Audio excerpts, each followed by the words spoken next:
What's going on, everybody? Welcome to the We'll See You Later podcast, where we talk all things sports and entertainment from our point of view, the fans' point of view, the Razorback fans' point of view. I am your host, Jeremy. This is episode 36, brought to you by Happy's Energy and Nutrition. I got a hot tea today. It's a little cold out there. The best energy and nutrition on the planet. Today, we're talking Boogie Flan hand surgery. Arkansas basketball getting their first SEC win. We kind of predicted it. We're talking a little bit of NFL as well, and baseball coming up soon on the We'll See You Later podcast. Pig walk time, baby. News update. Boogie Flan. He was injured, right? It came out his hand. It happened in the Florida game, so they say. You saw him. He had like a wrap around his thumb and his wrist during the Florida game. I actually saw the play where he went down. He dove for a ball towards the camera. He went down, and you saw him grab his hand immediately. Come to find out, he didn't miss any playing time, but come to find out, Billy Richmond stepped on his hand when he dove and actually tore a ligament in his thumb. He played 2 games on it, had poor shooting games, still got points, but had really poor shooting. Come to find out, he's got to have surgery. He had surgery. It was successful. Everybody was really speculative, myself included, of are we protecting him from his draft stock because we're doing so poorly this year? Or is this a serious injury that's going to need surgery and recovery? Or is this we just keep him out for a little bit, get his draft stock, staying the same? Come to find out, he had to have that surgery, and the surgery was a success. He posted it on his all his social media platforms. So Boogs, my favorite player, thank you. I hope if we can turn this ship around with this win, maybe we can get you back later. But to be honest with you guys, I'm not sure if that's going to happen. I'm hopeful, just like everybody else in our Hopeful Hog section. But Boogie, first and foremost, we're praying for you, praying for a healthy recovery. Whether you become back a Razorback or not, man, you're a hog at heart for us, okay? We're going to cheer for you at this level and the next, my friend. So get better soon. I hope to see you on the bench after you can start to heal up and you're just with the team, because I just think you're an amazing human being who can still learn from the game, teach the game, and be a great teammate now. So good luck, Boogs. SEC basketball, guys. Arkansas gets their first SEC win last night against Georgia. I swear, last week, we kind of predicted and said that Georgia was identical to Arkansas. Did we not? Can we get a recap, please? Can we get a recap of last week? Georgia, top 25 in the country, stats-wise, is almost a mirror image of Arkansas. That's why it's like that Hopeful Hog section, and you are so hopeful, is because we are a top 25 team statistically. If we go to the free throw line less than 20 times a game, we are screwed more than likely, because we don't have the consistency of a three-pointer. But if you look at how, literally look at Georgia, they went to the line 38 and 37 times when they had bad days. They've had a bad day of shooting threes every week in the SEC, just like us. But the 2 games that they won, they went to the free throw line 37 and 38 times, made 29 and 27 of those. The 2 games they lost, they went to the line 17 times and 12 times. Doesn't matter if you make 11 of 13. We need 25 points from the free throw line to win a game. The way that we're shooting a 3-ball, 11 of 27 from a layup perspective, and only got to the free throw line 13 times. 27 layups. Okay, so if we get fouled on 17 of those, that's 34 free throws. We only took 13 total as a team. We got to be north of 25 free throws per game to have a shot. So Georgia's going to be a solid test. That's a quad 1 win. Well, there you have it. We talked about this. Here's the stats. Arkansas wins 68-65 over Georgia. It was ugly. We said we're going to have to muck it up.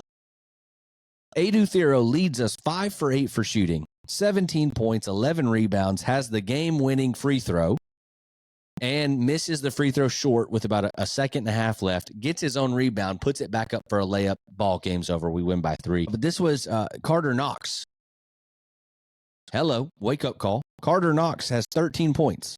He goes 1 of 5 for shooting, and it was a putback layup, which was that reverse, and he got the and one with 6 rebounds. 1 for 5 shootings. The man got to the free throw line and made his free throws. Everybody contributed in small parts. Davis had 9. Wagner had 8. Adu had 5. Brazil had 7. Big Z had 7. Billy Richmond had 2. Everybody contributed a smidge. Okay. Arkansas, 31% shooting field goal percentage. We went 18 of 58. We had no business winning a game on shooting. When we talked about this, we went 3 of 23 from 3. 13%. Horrible. 40 rebounds. We out-rebounded Georgia by 10 rebounds. We are the team who got dominated on the glass.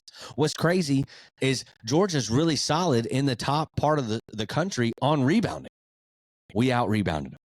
Georgia went 20 of 46 for 43%. So we missed 2 less shots than they did, and we took 12 more. They go for 43%. They went 5 of 14 from 3. They did pretty decent. Not bad. 35%. They had 30 rebounds. Here's where it got dicey for us. We talked about it last week in the recap I just showed you. You have to get to the line over 30 times a game, and you got to make 25 plus. We went 29 of 34 from the free throw line. If you're going to have a poor shooting night, which it looks like we will, we better get to the line 25 plus times a game, and you're going to have to make 25 plus a game. We went 29 of 34, 85%. They went 20 of 29 for 69%. That's the ball game. We mucked it up. It got to 15 at one point in the second half. It looked like we had no fight. Something at halftime happened to this team. I don't care what happened. I don't care who said it, whatever it was. An identity was born in the second half of the game of you are not soft, you ain't going to roll over, and you're going to fight, scratch, and claw your ass out of this. And they did. It was ugly. It's not going to be pretty. I'm not sure we're going to have any pretty wins. But damn it, a win's a win. It felt good to get in the win column. It looked like a weight just lifted off this team. A weight lifted off Cal. Now they can play free. Okay? You haven't fixed the season. But you gave us hope. We saw the fight. You gave us effort. That's something you can't teach. You gave us heart. Okay? We're not rolling over. We're not giving up. Our best player's out, and we haven't won a game yet. And everyone says we're the worst team in the SEC. We're the softest team in the SEC. We suck here. We do this. We're bad here. We're whatever. We're horrible. We can't shoot. We can't make a rebound. We can't make a free throw. We can't even make a layup. Everybody's talking shit. What'd you do? You rolled your sleeves up. You got in the mud, and you made it ugly. And I love an ugly win. What do Hogs do? They roll in the mud. What did we do? We made it ugly and muddy. We rolled in the mud, and we won the damn game. That's all it's going to take. This team going to have to keep making it ugly. And I think we can do this possibly again against Oklahoma. I'm not lying to you. We got Oklahoma Saturday. Oklahoma 14-4, 1-4 in conference. 1-4. They're down there with us. They shoot 37% from the three-point line, though. They can actually put the ball in the hoop from behind the line. 80% free throw shooter, 46% field goal percentage. That's on par for us. Like we're almost an identical match. Again, just like Georgia, we're almost an identical match to Oklahoma. The only difference is they shoot more threes and make more threes. They're a 37% team. We are not. Players to look out for here. Jalen Moore from Oklahoma. He's a forward, 6'7", 215, number 14, averaging 18 points and 6 rebounds a game. He's a baller. He gonna shoot. And a freshman, Jeremiah Fears, number 0, 16 points a game, 4 rebounds a game, 4 assists a game. 6'4", 182 guy. He's a guard. Those two are their 1-2 punch. They're going to shoot, though. They're going to shoot. And they probably going to make them. We're going to have to get to that free throw line 30-plus times this game. Muck it up. Make it ugly. Rebound. If they're shooting a 3, they get 1 shot. If they shoot a rebound in this, if they shoot a 3 ball in this game, they get one shot at it because we're getting the rebound. That's where we have to win this game. Attack the paint, get to the foul line, make your free throws, rebound that basketball. That's how we beat these teams. I think we can do it again. I'm hoping this is a little spark because we're going to have back-to-back home games here. Oklahoma's coming into Bud Walton. Bud Walton's got a little excitement, a smidge. We got to win. It doesn't matter how. It was ugly. We don't care. We got to win. Can we make it 2? Can we keep the ball rolling? I believe we can. I like this team's energy if they can keep that. The effort is all I care about. We're still figuring out other shit, and that's okay. All we got to do is win one more and then another one, and we can try to snowball something here, and maybe we can mess up a season. Cal said it at his post-game to the team. Let's write a good story here, and let's do that.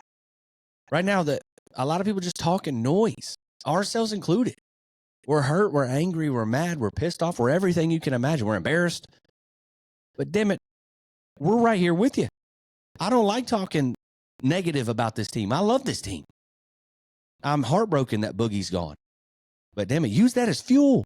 Win the game. Go for Oklahoma. Let's go. Let's win us another one. Come on, boys. SEC standings as they go right now. Number 1 in the country. Number 1 in the SEC. Auburn is 5-0 in conference. Number 4, Alabama is 5-1. Number 22, Missouri is 4-2. Number 5, Florida, 4-2.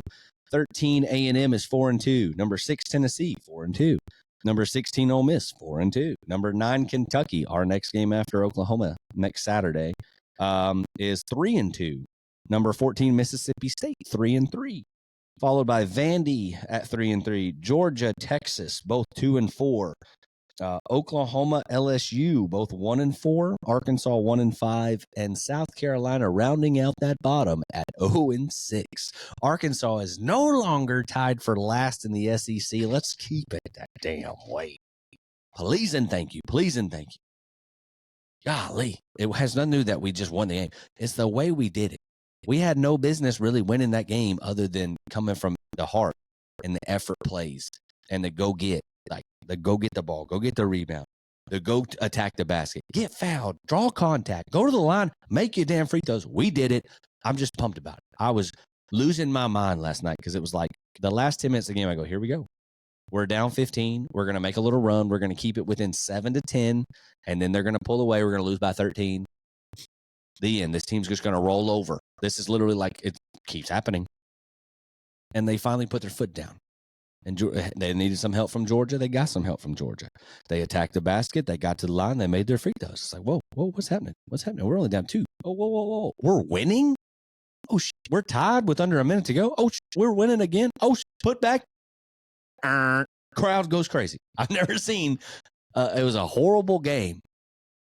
And the crowd lost their mind. They've been wanting to cheer so bad. We all have. And then we got that chance to. It was really something special.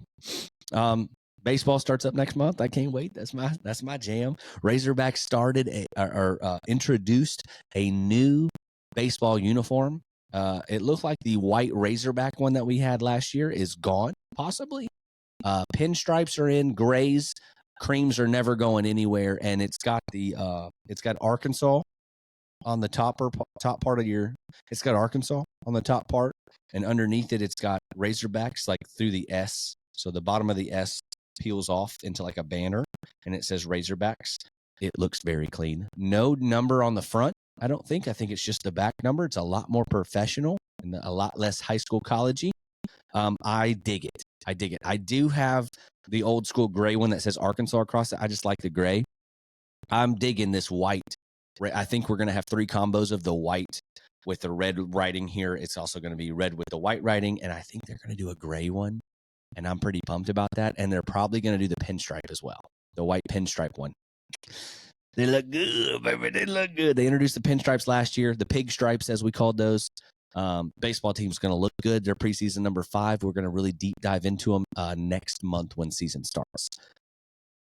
Now we're going to talk a little NFL. If Jordan was here, he was talking mad trash. I wish it was filmed about my Bills and his Ravens.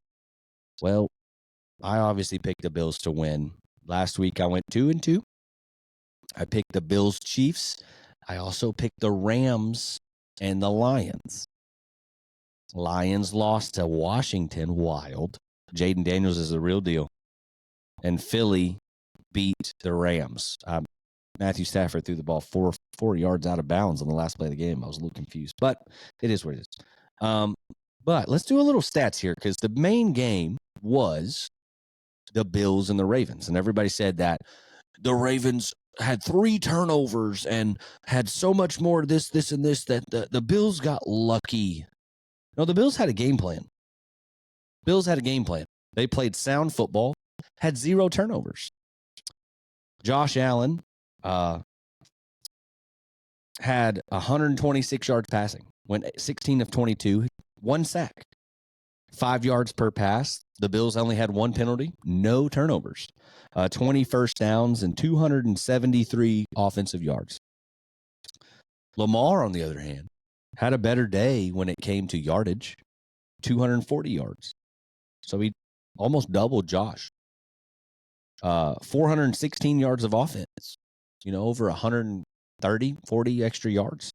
23 first downs, 18 of 25 with 2 touchdowns and 1 interception. Also had 1 fumble on 2 sacks. The sack, fumble, turnover, 8 yards per. Had 5 penalties, though. The Buffalo Bills, everybody's giving me and saying, like, you got lucky that you won by 2 and they had turnovers and they had a chance to tie the game at the end. Okay, so Buffalo had a game plan, stuck to it, executed it, did exactly what they were supposed to do. Never took a deep shot downfield. Short passes all day long was there. Runs were there all day long. Get the job done. The only thing that they messed up on was the 3rd down play at the goal line when they did a shotgun and then tried to run a draw. I think they should have pushed him. Then it would have been OV for sure and wouldn't have to come down to a 2-point conversion. But we didn't run. That would be the only mistake I think we did all day. Lamar comes out. There's no pressure. We can't get to him. We're smaller. We're running nickels. And they nickel and dime us down the field. Lamar has an amazing pass that he had like a 9-second pocket for. It's unbelievable. Makes a great throw. 2-point conversion. Wide open guy. A little bit of a low ball in the cold. I mean, it was catchable, 100%. Mark Andrews drops it. We hate that as Bills fans. I'm happy we won. Hate that. I love Mark Andrews. He's great. One of the great tight ends of the game.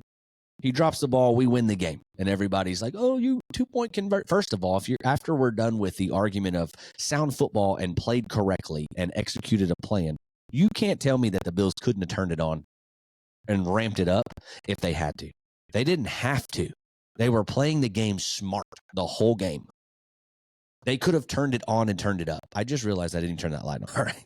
I'm so sorry. I just came back. I realized I've been going for the first 15, 16 minutes of this podcast with the big light not on. So now it's brighter. Maybe you can see me a little bit better.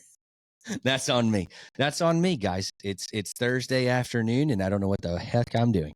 But you can't tell me that the Bills would not have turned it on. I think they very much could have, and they didn't have to. They stuck to the game plan. Let's say Mark Andrews catches that ball. There's 1:30 with 2 timeouts left for Buffalo to go down and win the game. 10 times out of 10, I'm going to go with Josh Allen on that. 10 times out of 10. So the argument to me is Lamar had the better statistical, prettier, flashier game. Josh had the better game plan and executed it perfectly. So don't come at me with that crap. I just almost knocked my stand over. Moving forward. Washington at Philly. Philly laying 6 points. I want to say that Philly's going to win this game, and they probably will. But I'm cheering pretty hardcore for this rookie, Jade Daniels, and Scary Terry at wide receiver. And Zach Ertz. I like this Washington team a little bit. So I'm going to pick the upset here. I'm picking Washington. I don't have any faith in this. This is just a hopeful man.